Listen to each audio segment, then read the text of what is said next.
The Global Latin Factor Podcast. Welcome you and all to another episode of the Global Latin Factor Podcast, where we talk about, say it with me, Latino everything. And today, another great episode. Make sure you go and subscribe to the YouTube channel if you have not. What you're waiting for. Also follow us on whatever audio platform you're listening to. Give us a rating. We appreciate it very much. Okay, let's get to this very, very special episode. Today, we have the owner of Street Chick Kids. Maybe I didn't say it correctly because, you know, I'm Mexican. My Spanish comes out sometimes. ChingonasOnly, I can say that one. And she also earned her master's degree. We have Bree in the house. How you doing today? Hey, what's up? Thanks for having me. I appreciate you coming through. Thank you very much. Okay, so we're going to go ahead and get to a segment which we call Preguntas al Chile. We got this beautiful graphics going on. Again, if you have not subscribed to the channel, what you waiting for so you can watch this beautiful work that Carlos did with some nice Latino music. Okay, here we go. Tacos o tortas? Tacos. Corn tortilla or flour tortilla? That's hard. Flour. Flour. Gorditas or sopes? Gorditas. Mexican coca o jarritos? Jarritos. Agua de horchata, jamaica o tamarindo? Jamaica all the way. Jamaica, I like that too. Salsa verde, salsa roja, do you like spice? Verde. Verde. So, menudo o pozole? Pozole. Churros o flan? Churros. I know you drink a little bit because I seen you snap. Corona, Dos Equis Modelo Victoria beer. Dang. That's hard. That was all right. Got the good ones. Modelo. Modelo. Okay. Tequila or mezcal? Tequila. Okay. Valentina, Tapatio, Cholula sauce. Valentina. She got that on the purse on luck, right? Okay, that's what I'm talking about. Conchitas, the conchita bread, the pastries, brown, the white ones, or the pink ones? The pink ones, of course. Absolutely. Okay. So whenever you hear the word Latino or Latina, what does it mean to you? Or Latinx? What comes to mind whenever you hear that phrase? What comes to mind for me is welcoming, friendly, food. Yes, absolutely. As you can tell, Preguntas al Chile. Awesome. We appreciate it very much. So you're not Latina. I'm not. So I can't ask you what does it mean to be Latina. However, you do embrace the Latino culture. Even though this is the global Latin factor, it's just not to be all secluded, to exclude everybody else and not have anybody else that is from a different culture that really does embrace the Latino culture. And of course, like you said, feeling welcoming and different things like that. So I feel that you're somebody that does that. And I felt like, why not? We could just, chop it up and talk about different things that you have experienced as far as, being around the Mexican culture, Latino culture, and the same thing for what other people have learned from you. So that's pretty cool. Okay, so why does the Latino culture, or how is it because of the area that you moved from upstate New York? The reason why you hang around with a lot of, because I thought you were Latina for a little bit. I thought you were mixed. Yeah, no. So when I was little, the lady who took care of me, she was Mexican, Mexican American. She raised me with her grandkids equally the same. So as long as I was in that house, I was family there. So I was in the assembly line making tamales at 4 years old with everyone else. We had our little Spanish lessons, and we got a little pow, like a little type, little one when we didn't say something correct, just a little correction. So she really made me feel a part of their family. My mom worked a lot. She was a single mom. So when I was there, I felt safe. I felt like I had a traditional family. Right. So that's kind of where that kind of came from, me speaking Spanish, me kind of being more familiar with the Latin community and cultures and traditions. Nice. That's awesome. Thank you very much. I appreciate that. Okay, so you own ChingonasOnly. Where did the name come from, and why did you decide with that name? I have always been referred to as the Chingona because I had so many jobs. And my friends would make so much fun of me. They would be like, oh, the Chingona can't come because she's got to work. I had 2-3 jobs at a time. So I was always the Chingona. So when it came towards me making a decision on my business name and what I wanted to stand for, Chingona just really resonated with me. Like, I feel like I needed to incorporate it.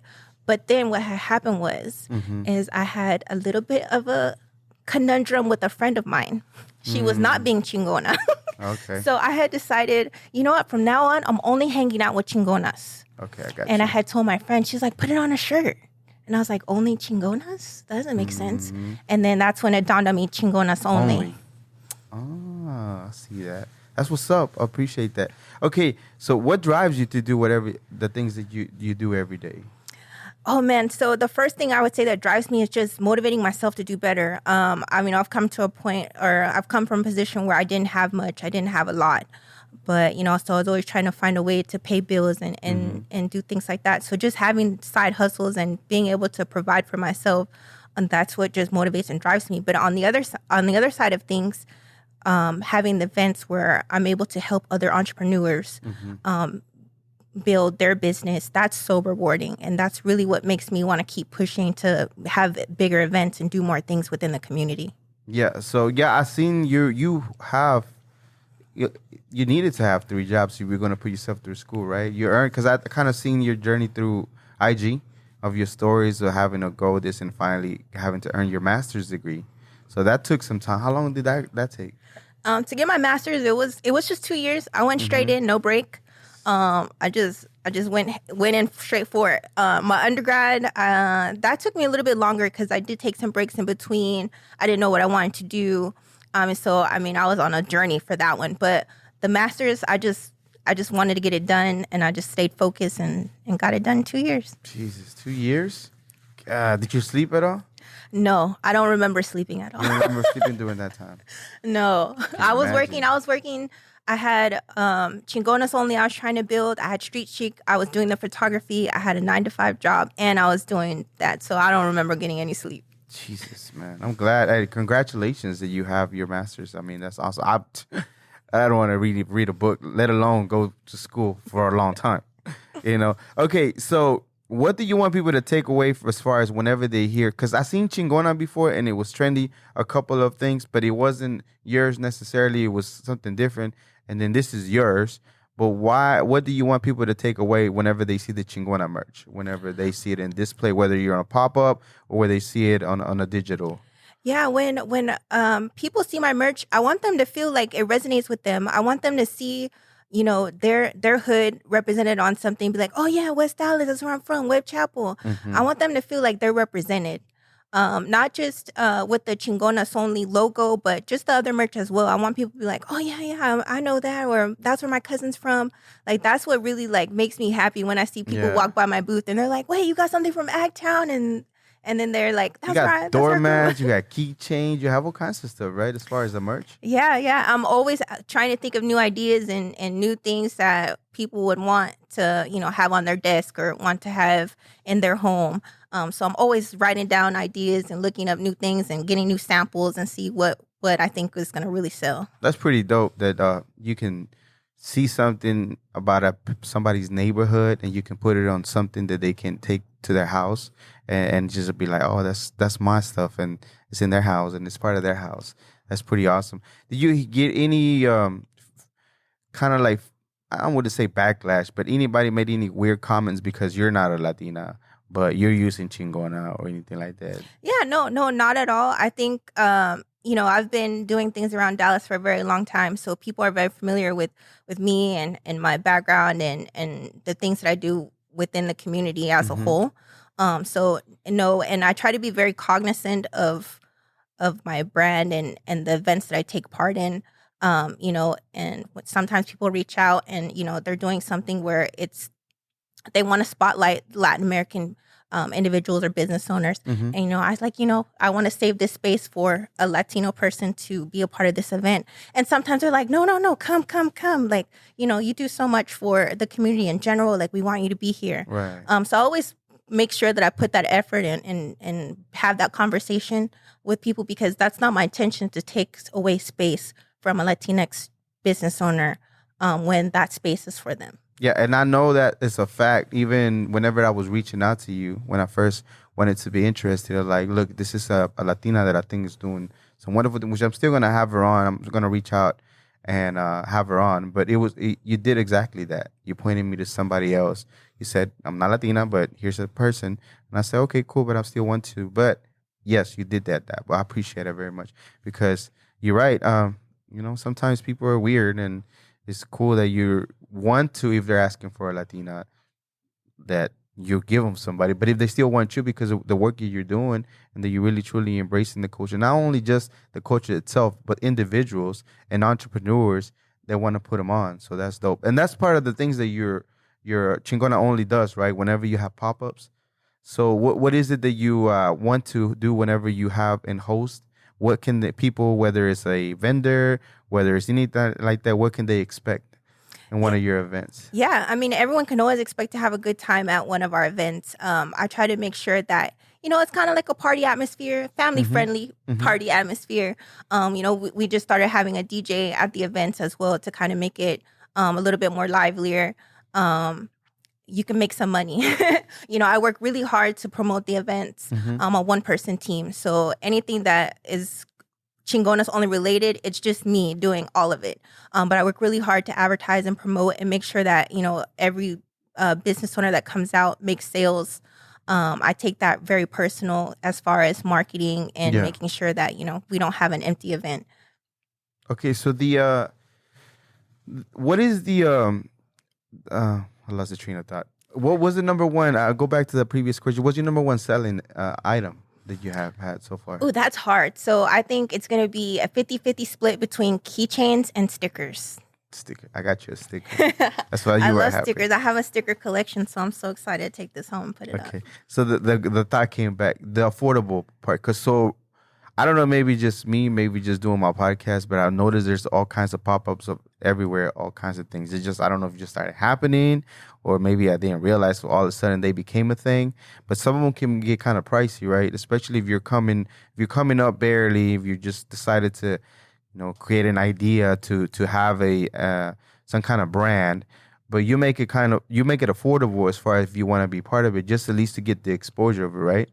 Yeah, absolutely. That's one of the main things that when I was doing my business plan and thinking about ways that I could help other small businesses is affordability, because it's expensive. Whenever you're buying arts and craft supplies and trying to get inventory, I mean, it's a lot of money. Yeah. And so I didn't want anyone to go further into debt to be a part of the event. I want people to be able to network and build their brand and make a profit from the event. So for me, by keeping, the fee as reasonable as possible, depending on the location, is my main priority. There's been a lot of places where we've turned down or I've turned down because, it just wasn't feasible. For me, a lot of money is $100 vendor fee. I feel like when you're first starting, that's a lot of money and it's a risk because you don't know if you're going to make that back or not. So I try to make sure that I stay under that. And it's been hard. It's been a challenge, but I love a challenge. So, but yeah, we're making it happen. And I really want people to come out and know that, you're going to be able to network and build the community even further when you're a part of my events. What makes you decide of what kind of is the actual location that you use? Besides the price, do you consider the location? Do you consider different things? The capacity of how many people you can get in there? Yeah, absolutely. So there's a lot of things that go into the factors of how I pick a location. For the longest time, we had the same location for months and months and months and months in Oak Cliff, and there was a lot of foot traffic there, but that owner is no longer at that location, so that kind of left me trying to find somewhere else. So for me, it's, is it somewhere where people can see it? Can we get people from the street that see the tents up and see the DJ and they stop? Is it somewhere where, we can be outdoors and indoors because of the weather. Texas, we never know what kind of weather we're going to get. Every 5 minutes. Yeah, so I mean, there's a lot of things that I think about. But I just partnered with a tattoo shop in Grand Prairie that has an awesome outdoor location for us. I'm really excited to be there. We're going to be there in November and December. So I'm really excited for this new venue. It's a little bit outside from Oak Cliff where I usually host, but I'm ready to expand so that we can have a market everywhere. I want to be in Oak Cliff. I want to be in Webb Chapel. I want to be in East Dallas. I want to be in North. I want to be everywhere. So that's the next step for you as far as Chingonas Only is you were in the Cliff for a little while, but now you're trying to maneuver around the different areas in the DFW. Is that what's happening now? Absolutely. That's great. And real quickly, let's touch up on that event. So you said November? Mm-hmm. November, what date again? November the 6th. Okay. Do you know the address and stuff like that for the location yet? I want to say it's 114 Northeast Street, Grand Prairie. Okay. And what's the name of the tattoo shop? It is Good Paint Artworks. Good Paint Artworks. And you're going to be there November the 6th. And then again, December the 4th, we're going to have a toy drive. Okay. So the one for November, is it going to be one of your regular pop-ups to people to come out? Yes. Is there a theme that you design whenever you create one of those pop-ups? Is there like a name or something like that you go, or do you, because I'm just still learning about those things. I've seen them. So when you create a pop-up, you just, for the vendors to come out so they can be seen and they can move some of the merchandise. Is that pretty much what happens? Yeah, that's definitely pretty much what happens for my markets, my pop-up events. There's some where they have theme markets. That's a part of their branding. Okay. Me, I'm anti-theme. I'm anti-pastel colors. Really? I keep it true to my aesthetic, which is, 90s flannels. I try to keep everything kind of like the way I dress, the way I look, all black, everything. So, if you want bright pink and frilly stuff at the pop-up, probably not going to happen at You might if they decide to, they still want to be part of it, right? But yeah, so everyone's table is their personality, right? Mm-hmm. So of course, we'll have people that bring their personality whenever they set up their market. But like for our flyers and all that stuff, like it's 100% like me. Like you'll know that that I did that because it's like, yeah, she didn't put a whole lot of colors. It's pink. It's not pink. it's black and white and gray. I needed to switch cups then. Maybe like a little blue. I gave you like nice green one. I'm gonna have to switch it. I did have a black cup too, though. Yeah, everything I own is black. My car's cool. Black. My jacket is black. My couch is black. Everything is black. So we'll put you on the right couch. Look at see, this matches my house. I mean, black is cool, but there's all kinds of other beautiful colors. But you're not against it. But it's pretty cool that you made a presence as far as somebody can look at a flyer and like, oh, it has to be Bree. It has to be hers. So that's pretty cool. Okay, you like Web Chapel a lot, don't you? I do. The reason I'm saying is that because you have some of the merch, like you said, people have different things that they buy, they can incorporate into their house. But you really do that. Why do you embrace it so much? Not only Web Chapel, but I know you have different like Oak Cliff and things like that. But why Web Chapel? So I've lived in Web Chapel for how long? 2 years now. Mm-hmm. I love Web Chapel, and it's not the same. It's not going to be the reasons why people would think that I would say I love Web Chapel. Okay. But I love Web Chapel because there's no traffic. Everything I need is like 4 minutes away. Like I only have to go down 2 streets. That's and there's everything. Uh-huh. And I like that because I have social anxiety. I don't like driving. That gives me anxiety. So just having everything I need right there. And there's good tacos everywhere. Everywhere. I appreciate you coming over here. You're kind of far away from Web Chapel, but thank you for taking the time to drive. It's really appreciated, especially when you really like to drive. Show them your logo real quick. So one of the cameras. Look, so if you see that right there, that's Breeze. Make sure you go and whatever pop-up she has going on, event, make sure you go and support her. Have you ever been part of not just your own pop-ups, but a different pop-ups that you go out and either you just want to show face or you want to support or whatever the case might be? Yeah, absolutely. Absolutely. I mean, I go to pop-ups all the time just as a customer, just to say hi and look and shop like everyone else. Mm-hmm. And then I sign up to be a vendor at other people's pop-ups all the time. Yeah. I think that's one thing that makes me a little bit different as far as my business model is because I don't view anyone as my competition. Mm-hmm. It's all love. Mm-hmm. There's plenty of money in DFW for everyone to get their little bag going. Yeah. So I like to support other people just as much as they support me. And maybe they don't support me, but I'm still going to support you because it's what I do.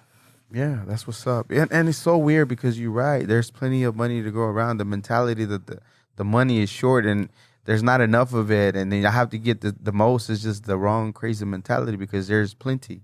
And another thing that I notice about the things that you do as far as you post on IG is a lot of mental work and motivational things and trying to kind of sort of like get rid of that like being poor mentality and things like that? Where did that? Well, I know that it's because your mom was a single mom and she had to come up and get the money. But is that where it comes from?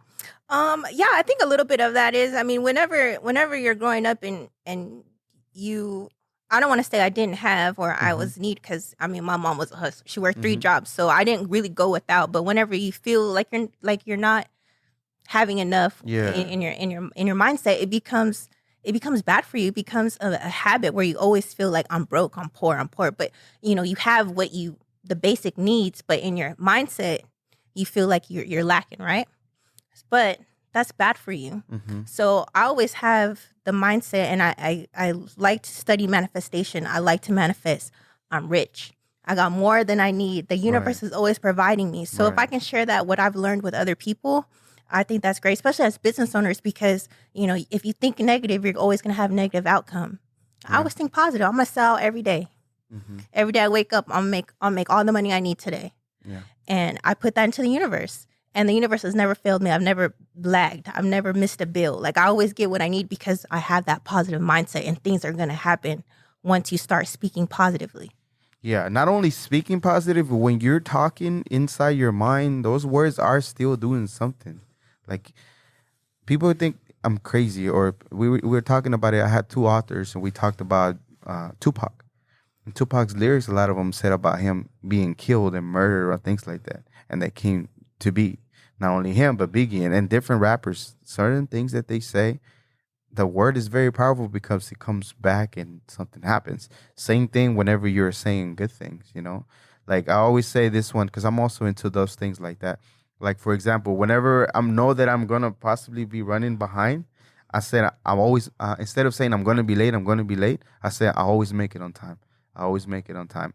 And 9 out of 10, almost every single time, I make it right on time. Or if I don't, I run into something like I notice an accident on the side of the road or something crazy. And I'm like, okay, well, maybe I wasn't meant to leave on time for the same reason, Whatever the case might be, it works. It really works. And you talking to yourself in a negative way, in a bad way, it really does get into your soul, and it does, things do happen. It really does. And it does come into its existence. So what better way than just to talk the best thing possible? I mean, not necessarily fake it till you make it, but like what is it they say? Misery loves bad company, or whatever the saying is. Like, you're in the rain and you just keep talking negative instead of like, wow, the rain is a beautiful thing. We need the rain. Without water or anything, we'll be in a very bad place. So why not welcome it and just, talk yourself into a better situation than negatively all the time, because you are going to stay there. So I appreciate that. Do you still do photography, or kind of walking away from that? Because I remember you used to do a little bit of photography. Yeah, I put it down for a little bit. So I'll keep it for real. My laptop broke, and it just wasn't my priority to get another one. And I kept putting it aside and putting it aside. Then finally, it started not having laptops started affect Chingonas Only too. So I was like, okay, I just got to get a new laptop. So I got a new laptop, and then I looked at my camera and I was like, do I want to do this or do I not want to? And I feel like for me, I like having creative freedom. So I feel like if I do pick up my camera, like, I want to do more of the shoots that bring out my aesthetic, that bring out my brand, like shooting for my own brand. Right.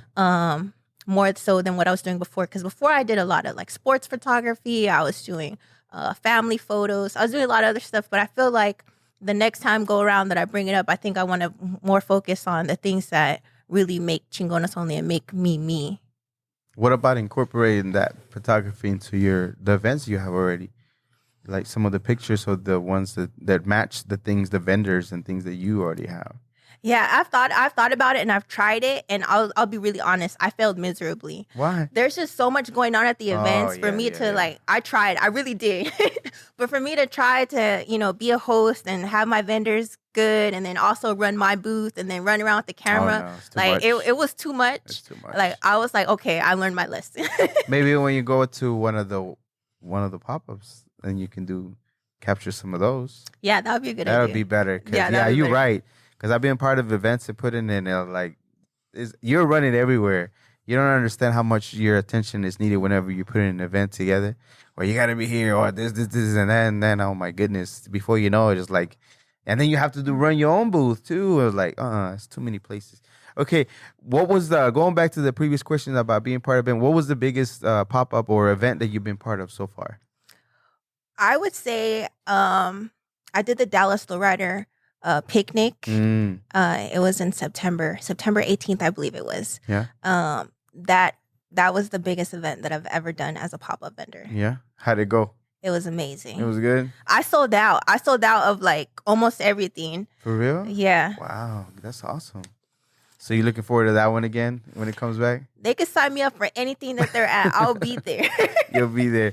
Okay, what part of area of New York? You're originally from upstate New York, but what area was it? Okay, I'm gonna tell you, but no one's gonna know. Well, you no might one's be ever heard of surprised it. because I've been to upstate New York, so I might. So I was born in this small town called Olean, New York. No, I never heard of See, it. I knew What it. area is it close to? So Syracuse? no, it's like Canada. Well, so the next, I think the best way I can tell people is that it's closest to Buffalo. So go Sabres, go Bills. Yeah. But then also go the Cowboys. No. And then the next closest place from my town is gonna be Pennsylvania. Okay, so I know the area. So I've been to Buffalo before. I landed there, Buffalo. But I was in the military before, and I was stationed in upstate New York, but literally like 30 minutes away from Canada. It's close. It's called Watertown. Okay. And the actual fort, it was Fort Drum. So we're literally right there, and the closest biggest city was Syracuse. So whenever you say upstate, I'm like, because it has to be way up there, because I might not know the area a little bit, but I never heard of it. And there's actually a Mexico, New York. A lot of people don't know that. On that drive from Syracuse to Watertown going up, there's a Mexico, New York. I've never heard of that. Yeah, that's it's cool, a little though. Mexico. We used to drive all the time when we were going to Syracuse to have adult time, just go party or whatever. But it was pretty cool. So I was like, maybe I know the area where you're from. But okay, so I never heard of it. But that's pretty cool. You made your way over here. Okay, so your mom really did inspire you. Who else does inspire you as far as going forward and just bettering yourself? I mean, again, having a master's is not an easy thing. I think you're one of the few people that I know in person that has a master's degree. My brother has a bachelor's. Other people that I know have, good education. But it's awesome. So who else inspires you as far as going forward and try to strive to be a better person every day? That's a hard one because there's so many people that are in my life that are great people that really inspire and challenge me to be better.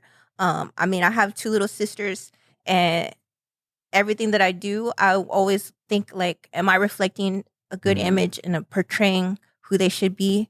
Okay. Am I being a good role model for them? So, just in my little cousins and, just anybody in my family, like for them to have someone positive to look up to, I challenge myself to be better for them. I work my corporate job. I have rock star AVPs and vice presidents that I work under, women of color, females, that they do some dope stuff and every day, and they're up there with the men and they're making these numbers and they're getting stuff done. And just to, clock in every day and be directly under women of color in corporate that are hustlers. I mean, that's inspires me every day to push the envelope and challenge myself in a corporate way. That's dope. And why do you feel that, going back on the previous, I'm just like, things are coming up as we're talking. Why do you feel it's important to talk about manifesting and things like that? Where did the dawn on you I have to exercise that in life to be better? Because they kind of go hand in hand with striving to be a better person. Because you can't say, I'm going to do better for myself and then talk real ugly about yourself or talk really negative about yourself. Yeah. So I had some friends that actually practice manifestation and they part of my life every day.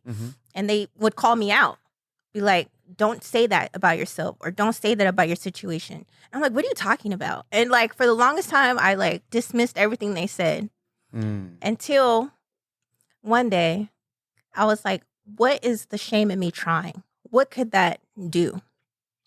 So I spent like 2 weeks really focused on the lessons that my friends had taught me about manifestation and speaking positive. And I caught myself thinking in my head, as well as thinking out loud, the things that I put in text messages, anything that I did, really thought intentionally about, is this a positive? Is this how I really want to reflect my life? Is this what I want to happen? Right. And ever since I started doing that, things started to change around. You know, I got a few different new jobs, got promoted like 5 times. Like things started to happen for me. You know, I got the house that I wanted. I got the car that I wanted because my mindset changed. I wasn't being negative, because when you think negative, you're only focused on what could go wrong. When you think positive, you're thinking about everything that could go right. So I think just having friends that saw me be me before and saw me in the trenches being negative and calling me out actively, I think that's what kind of started that shift. And then, you know, then I started to work on myself personally as well, like just inside and some traumas and all that stuff. And then when I started talking to a therapist, you know, you learn more about positive self-talk, you know, and like, hey, you need to start not being so hard on yourself. You need to start thinking positive. So then you have a professional telling you what your friends taught you about manifestation. And it's like, oh, this is like a real thing. Yeah. Tell me one thing that you manifested that you were like really passionate, really wanted it to happen, and it happened to you, and it was proof that it works. This is not magic. I'll go back and touch up in it a little bit. This is not like a magic or wizard or magic potion. This is just real life things that could happen. But tell me one. Oh, just one? I have to narrow it down to one? That's crazy. Oh, okay, I'll do a throwback one, which I did unintentionally because it's before I even knew manifestation was a thing, but I really wanted to be on Canoan. Can I say that? Can I say that? Of course, you can say whatever you would like. I really wanted to be on Canoan way back in the day. I don't know how it was, like 20, 21. Yeah. And I told myself, I'm going to be on Canoan. I'm going to be on that Hot Mix show. A week later, I'm on the Hot Mix show. And so that was like that was like before I really knew what I was doing, but just things like that. And now looking back, and I was like, oh yeah, I manifested that. Yeah, I feel you on that because I did this. Oh, I was in Canaan for a little bit too, but those things do happen. So one of mine, like I don't fully understand it, right? Because there's always things that you have to keep working and things start presenting yourself how things operate. But one of them was one time I said that I'm gonna travel this year and I'm not gonna pay for anything. And the company that I was working for, just by mere I don't know what. The one of the managers I was talking to that I had just barely moved to another department, I went to talk to him, and we were just talking about random things. And then one of the directors came in and asked him if he wanted to go to Manila, the Philippines.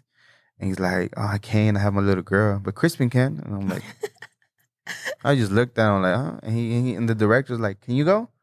I'm like, yeah, sure. I go. Sure enough, I started getting emails. I got my passport. I flew all the way to the Philippines for 2.5 weeks. I did my job. I did what I needed to, but I didn't spend a dime. And I traveled all the way to the other side of the world, like literally the other side of the world. And I was tripping out because I do meditate. I like to meditate. So when I was meditating like next to the water, I was tripping out and I was like having tears coming down because I'm like, man, I really made this happen. I really said that I wanted to do this, and here I am, and just tripping out, like chills and everything. So that's pretty dope. I like the way you think. That was pretty awesome. Okay, so what is besides moving around the DFW now and not only being in one location but going in different places, what's next for Chingonas Only? What else do you have in mind? What have you like created in your mind that you're gonna bring to reality? Yeah, so I think in the past few months, I've been really thinking about how not only can I impact small business owners, but as far as their small business, but how can I help them? Maybe there's people that aspire to be a corporate chingona and, you know, they need to know how to get to that level. And so I've been trying to think of ways I can incorporate to the brand.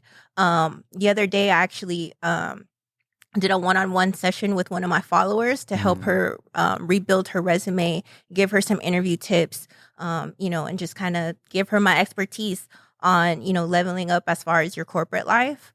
So my goal is to host a community session to help chingonas of all colors, have that knowledge on how to get into the corporate world, how to move up, what your resume should look like, how you should interview, how you should present yourself, build your personal brand within your job. So things of that nature is what I want to bring into Chingonas Only as well. I think it's important, especially for women of color. We don't have the same opportunities as other people may have. So it's important that we're on our game as far as, resumes, interviews. Yeah. So you're talking about maybe doing some kind of workshop, kind of like that, like a Chingonas Only workshop that can incorporate not only an entrepreneur spirit, but also giving you some of the tools necessary that you might not understand while you're looking at a video or different things like that, but somebody can like talk to you and you can kind of sort of break down what is it a resume, or how do you better put a resume together, or what questions might be popping up and as far as an interview, so you can land a better position in the corporate world if that's what you want to do. Is that what you want to do? Absolutely. A workshop. I think a workshop would be awesome. I think a workshop. Well, again, I know you working in whatever it's going to be, but I think the workshop would be kind of cool that you can do. And awesome. Okay, so what other big events do you have? What other big events do you have coming up soon besides the ones we talked about earlier? The one for November 6th and the one for December. Remind me again. December 4th. December 4th. Okay. Tell me a little bit more about that one. So you have an actual toy drive at the same location, right? Mm-hmm. Okay, so what is it going to consist of? What does it happen during this time? Yeah, so I'll be honest. I just started planning this on Tuesday. Mm-hmm. You're a little behind. But I will say that we're going to be doing a toy drive for Dallas Children's Advocacy Center. Mm-hmm. Those are children that are in abusive situations. And so I've donated to them before on my own. So I've really wanted to find a local charity that we could give back to where we can make an impact on kids. The toy drive is going to focus more on the older kids. Mm-hmm. So I'm requesting everyone bring something for kids 8 to 14. Mm-hmm. And the Children's Advocacy Center has like a list that I put on a flyer on our Instagram page so that everyone can kind of get an idea of what kids 8 to 14 are into right now. Yeah.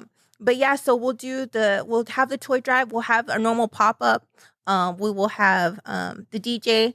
But it's just, just an extra little thing where, we'll encourage everyone to bring a toy in. And then we'll drop it off to them and try to bless some kids for Christmas. Okay. So it looked like it was a spur of the moment thought to create a toy drive. Where did that come from? So I've typically always done some type of drive, either by myself or with work or so. And I looked at the calendar and I was like, oh my gosh, it's almost November. And I was like, yeah, I was telling him this, and I was like, we're lagging. This. And I was like, what, did I do a toy drive last year? And I was like, no, we didn't, because we didn't have a location. And I was like, so, and we just didn't get around to it. So I was like, I'm really going to do it this year. So I was able to work with Good Pain Artworks again. They opened their space up for us so that we can make it happen. So right now I'm just getting everything together, start soliciting for vendors, trying to put something real cool together. I don't know if I can get some lowriders out, but I've been emailing people to get some lowriders out. Lowriders? Yeah. I can link you up with somebody. You know Josie from ULA? No. I'll link you up with her. Okay. She'll hook you up. Yeah, so we've been, Josie, I'm sorry. I didn't mean to put you in a spot, but I know that you're the one that does it, so I'm going to let her know about you, Josie.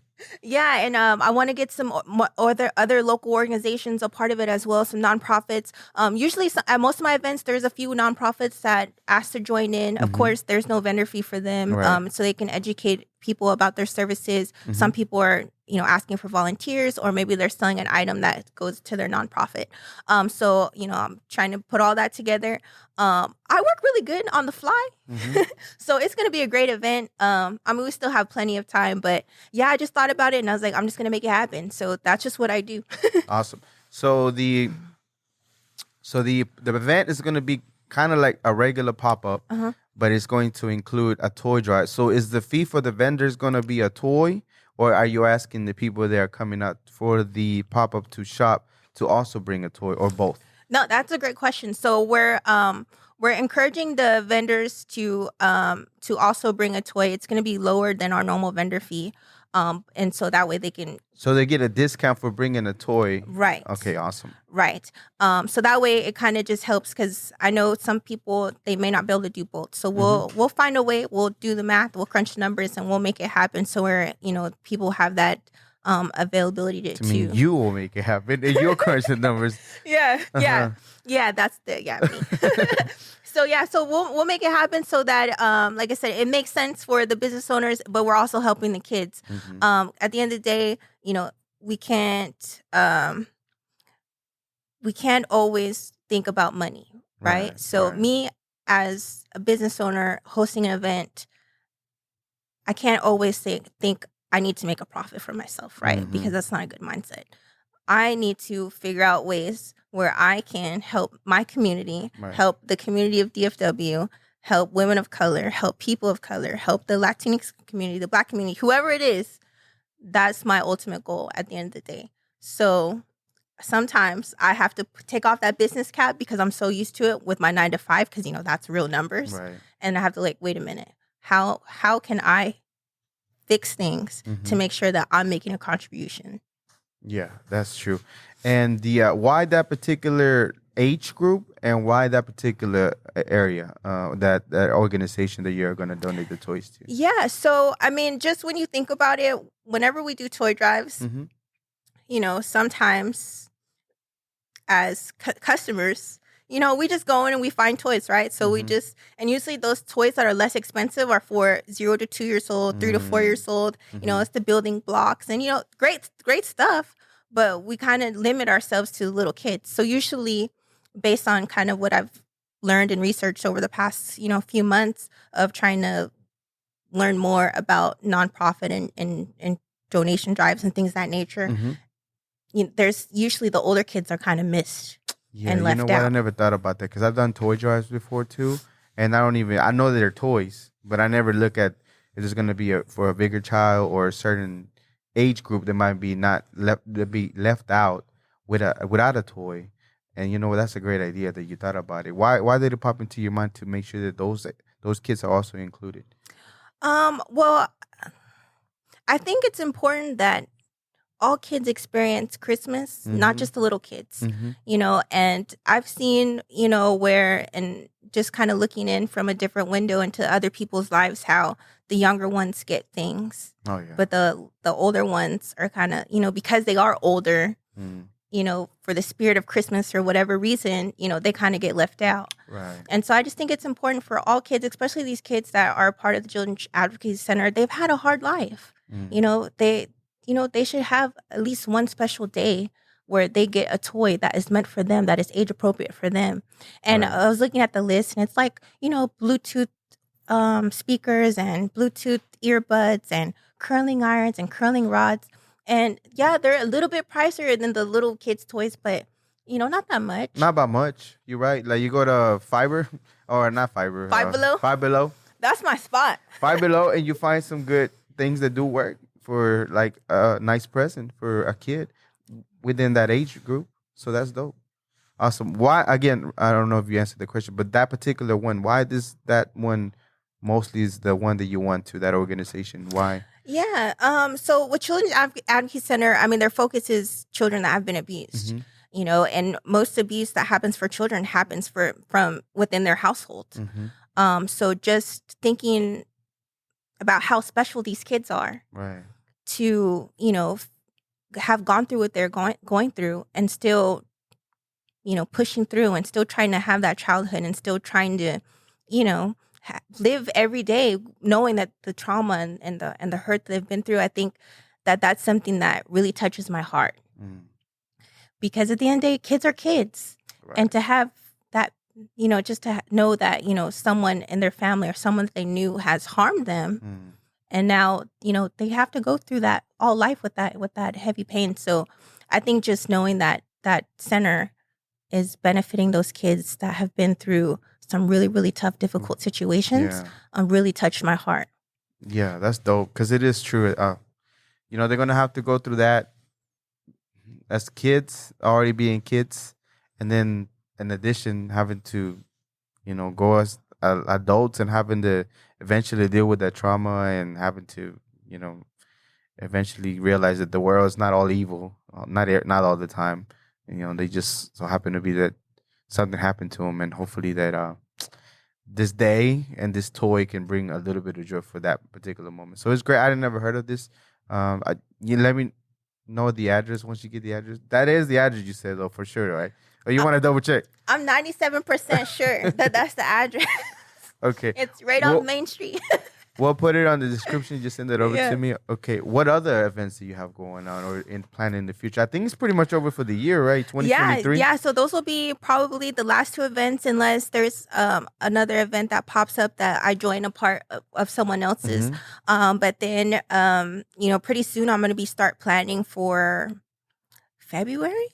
Already? So Valentine's January. Day? Yeah, January is a little iffy because didn't we get snow or ice last January, or was it February? I think so. So I was just like, let's just see what Texas says the weather is going to be like before I start trying to plan this early. Yeah. So I'll wait until like mid-December and I'll start strategizing for that. But I mean, definitely for 2023, I want to have reoccurring markets because I'm used to having a recurring market, like, twice a month, once a month type situation. And we had to fall back on that due to not having a location. But so the next couple of months, I really want to secure some locations across the DFW that we can be consistently at.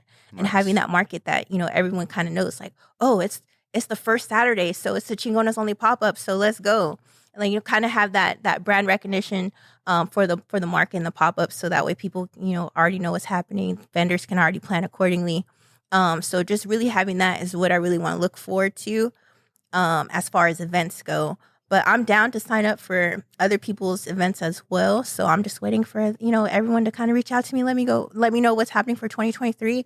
But I definitely want to be out and about as far as getting the brand out and selling the merch. For 2023, I'm focusing more on streetwear, more so than the other items that I have. So I've been working with getting custom jackets, custom hoodies. And when I mean custom, it's like cut and sewn custom for us. So like legit streetwear. So, look out, dope. Kanye, I'm coming. Yeah, that dude is something else. Yeah. I told my mom, I was like, I mean, not really Kanye, but like before Kim Kardashian Kanye, when he was like a little bit normal. He's a very strange individual. I have my own opinions about him, but I just let it be. So, okay. Do you have other products besides the streetwear that you focus in? Is there anything else that you're focusing on as far as the new products or new? Because you always have the keychains, the stickers, and different things like that. Is there a doormat I think I've seen, but any other particular product yet? So that doormat is actually not from my brand. It's not yours. Okay, no, okay. I supported someone else's brand, Sunflare Creations Co. They beat you to that idea. They have the best. They have the best customer service. They have the best ideas. Like, she literally worked with me and talked with me like through the whole process. Because I was like, if I send you my font, can you do it? And she was like, yeah, because I have my own particular font. Yeah. And I was like, and then like she was like, working with me, and like she sketched it up and she showed it to me. So it was like just a couple of days where I was talking to her to like get everything solidified. But the best customer service, Latino owned business. Nice. Look her up. What's her name again? Sunflare Creations Co. Okay. So no doormats. That's somebody else, but you have your own keychains and different things that you do? Yes. Okay. So any new products that we expecting in 2023? Probably. Yeah? You don't know yet? Probably. So I've gotten requests to do more hoods. Like, oh, yeah. I got grilled the other day because I didn't have anything for Singing Hills. And so Singing Hills, all right, let's sketch something up for Singing Hills. Okay, so you have so far done Oak Cliff for sure, Webb Chapel, and West Dallas, what else? East Dallas, Pleasant Grove, Pleasant Grove, Arlington, Agtown, Grand Prairie. But now we have a market in Grand Prairie, so I gotta sketch something up for Grand Prairie. Yeah, you gotta come up with something. Did they ever find that cobra that ran off? You remember that story? Yeah, no. I was scared too because I told my mom, I was like, you might want to put that dog inside. That thing ran off. I hope it's still alive. Well, I don't know because there's a lot of land. isn't it? It's like you only have to like have like heat and stuff to keep a snake alive. I don't and know, like, but it snowed by the time it got lost, and I don't know. He I probably don't know anything died. about He reptiles. probably died, but I wouldn't want to be anywhere. You know what I've been? I don't know why I be watching these videos. I have no reason to be watching these videos, but the people that be messing with the gators and the snakes and stuff. I love those videos. I know, but I don't know why I love them because I don't want to mess with it. Have you ever been to an alligator farm? Nope, and I don't want to. Okay, let me tell you. Let me tell you about my trip to the alligator farm. So in Beaumont, okay, there's the alligator farm. Yeah. You could go there and see the alligators, and you could also feed them. Nah. But let me tell you about Big Tex. So Big Tex is like a 12-foot alligator that acts like a dog. Christ. Like he'll tell him to like sit kind of. Yeah. And he'll like literally kind of sit like an alligator sit. Yeah. And then take the treat gently from his hand. Like a dog. From his hand. Yeah. Does he have teeth still? Yeah. No. It's like a real alligator, but you have to go and you have to. It's like I think it was like $10 to get in. It was something really. It was like affordable. So I'm paying $10. So of the risk of it snatching me up. I was like, how much can I pay? It's like go and feed Big Tex a treat because like literally he's like a dog, and the owner He's said not that. a dog. But he acted like one. It was cute. He was so gentle and cute. So the owner of the alligator farm said that he grew up in a pond. And all the local people used to feed him. So that's why he's so like docile. You know what I noticed? Some of the videos of the people that I've been watching, some of those gators seem to understand what they're telling them. You know what I mean? Like a dog, like an actual pet. Mm-hmm. I know they're not pets, and I'm not gonna get close enough to pet because I even put a status on my Facebook. People that get bitten or struck by a freaking snake, they deserve it. But at the same time, I look at the videos like, is that thing really like understanding what this guy is telling them? Like they're really like you said, like go up or sit like a. I'm like, what? That's not right. Maybe they're smarter than what I think. Maybe they are. I don't know, but I wouldn't touch any other alligator except for Big Tex because Big Tex has earned my trust. Like He'll snatch you up if he hasn't eaten in about 3 weeks. They keep him well fed at the alligator farm. It's like he's in the wild. No. Don't go out there and wherever you're at by about body of water, see an alligator, think it's Big Tex, and you're gonna be able to pet him. No, only Big Tex, not a Big Tex lookalike. It has to be the Big Tex from Beaumont. Heck no. I trust that alligator. We could be homies. I don't think so. I would not. I don't know. Gators and snakes I don't know why I like watching those videos, but it's not my thing whatsoever. Okay, so for anybody that is a vendor and they see a Chingonas Only, why would they want to go with you or have an experience with you as far as doing a pop-up? Then I'm not trying to say nobody else or don't go with anybody else, but what would they have what benefit do you bring them as far as besides the lower price? What else can they expect from you, them from different people that do different events? Yeah, I think especially for vendors like myself that aren't cutesy and frilly and have the shabby chic aesthetic, I think for alternative vendors or vendors that have a different aesthetic, they fit into the market as well as those that do have that more shabby chic aesthetic too. It's more of a market where everyone seamlessly blends in. I've been a part of markets before, and like my table stands out like a sore thumb, and like no one wants to come by because they're trying to. It's black, everything is black at my table. It's different, right? And I felt like I'm an outsider there. But when you vend with me, everybody's an insider. Like you can have whatever aesthetic, whatever it is that makes your brand your brand. You feel comfy there because everyone's welcoming. I do a good job, or I try to do a good job of curating vendors that are open-minded, that incorporate other people, that support each other. Because I watch my vendors interact on socials before I even invite them to an event. Gotcha. And I'm like, oh yeah, like you support, you're good. Like, let's connect. I just gave my secret out because I never told anybody. But yeah, I do my research before. I just don't see people and then invite them. Like I'm looking at your story, I'm looking at your things. And so it's something where there's something for everyone. And I don't think every market has that. And that's why I don't do as many markets as I'd like to, because I know like I'm probably not going to make any sales, or I'm not going to blend in just because that crowd is going to be a certain aesthetic and they're going to be like, just run away from my table because it's all black, right? So when I try to do my market, I try to make it a mix of everything, inclusive vibe. We play a little bit of every type of music. So it's more of like that type of vibe. So everyone feels comfy and everyone has an opportunity to make sales because there's going to be people that are targeted for everyone, right? Because that's how I do my marketing strategies. So I think that kind of what sets us apart. And I'm not a catty person. I'm not a dramatic person. I'm all about my money. I'm all about having a good time. So I feel like that kind of sets us apart because I don't know if you know, but there's a lot of vendor drama. So I don't, but I'm pretty sure every freaking thing that there is, whether it's DJing, whether it's this and that, whether it's shows like this, have their own thing. Yeah. Where does it come from? I don't know. That's why it's good that you kind of sort of get their vibe and kind of know that they're going to be matched whatever you got the idea of what it needs to happen. Because in your mind, you're already kind of seeing what it's going to be. And you have the variety and none of that drama stuff that is going to be coming to, and that you make it family friendly.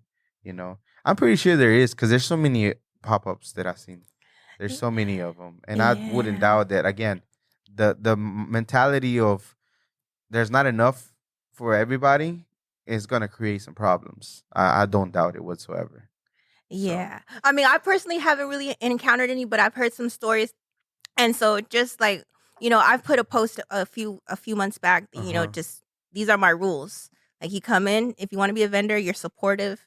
You don't talk bad about anyone, a positive environment. We're all here to make money. Like, I made that like very clear as far as putting it on my Instagram, putting it out there on socials, what we're all about, because I just want everyone to have a good time. I just want everyone to make money. I don't want all the extra stuff. Right. And I feel like that's kind of what sets us apart, just because I don't hide that. I put it out there, and like I post it on socials through my ChingonasOnly page, like, hey y'all. So it's kind of like the house rules, which is only makes sense if you're about that money and you're trying to.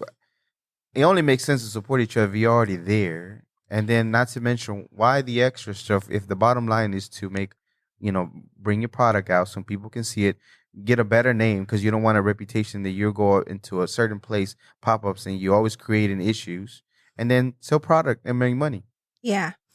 So I think that's kind of what sets ChingonasOnly events apart, just because I try to put it out there and not tiptoe around it and not be secretive about it, because, I just put it out there. Like, I would prefer everyone just support each other and keep it at that, and positive interactions with each other and hype each other up.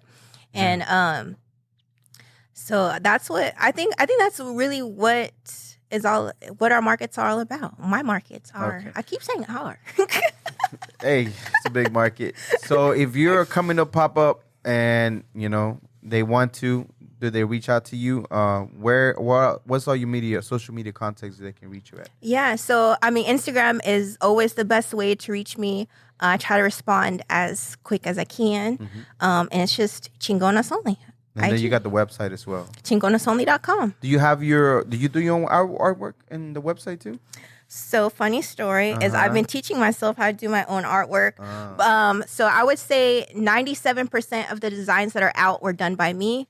I've commissioned out 3 complicated ones, and I'm learning every day how to do better. So that's good. Awesome.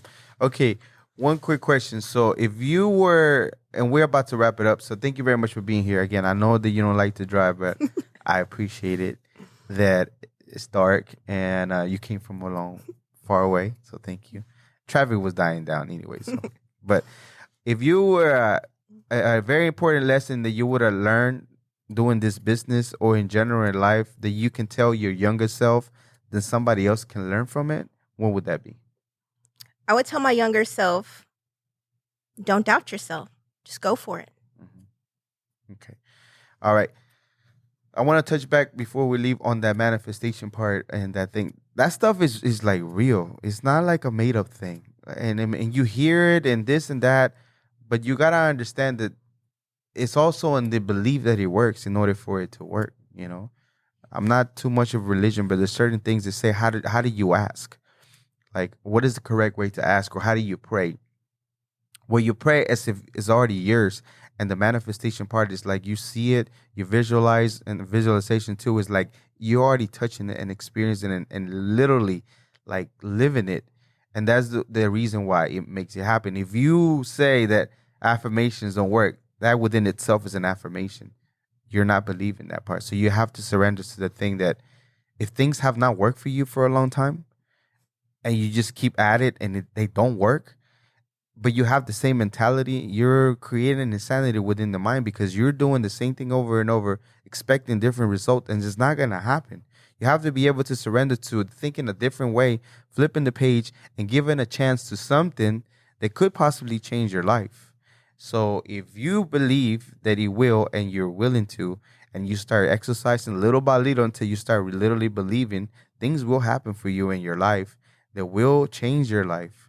Why am I saying this right now? I don't know. I've been doing the podcast for a year and a half, but I think this is the time to let you know that it is possible for you to change your life. This manifestation of this podcast and this whole vision didn't just come overnight. It had to take some time, but I have to believe in the process and trust it and generate the thought that I wanted to make this in order for it to be happen. Where it's not where it's at, absolutely not.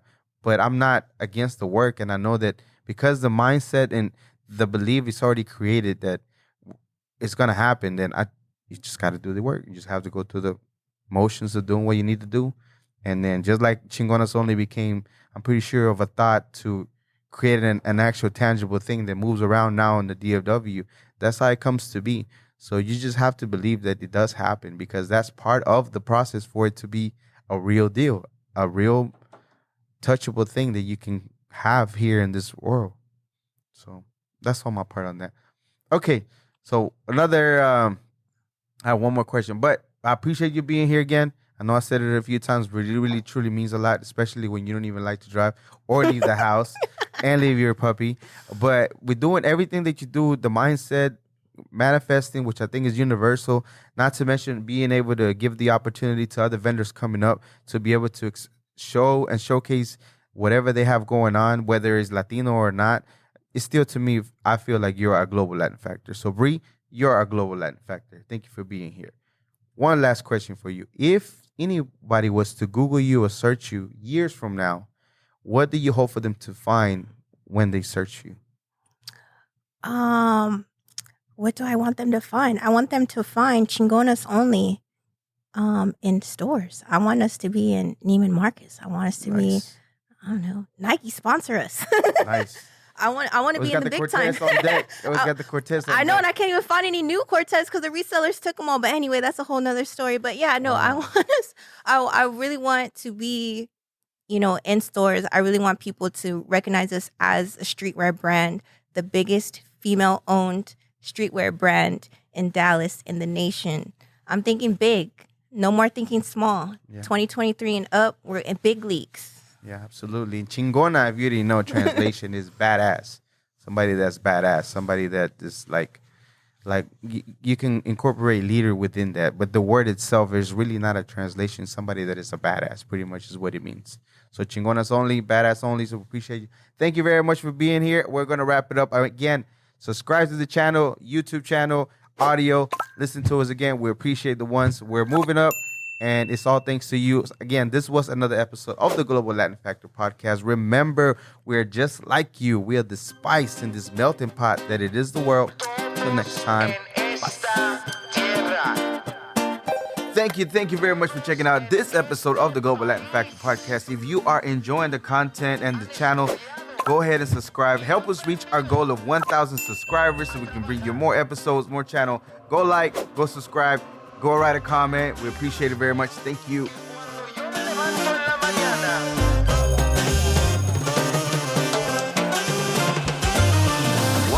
What is de la Vigo? Walks like a pero but in fact is a flamingo. Coming to Havana and from Puerto Rico. On a pirate ship, you don't know where do we go.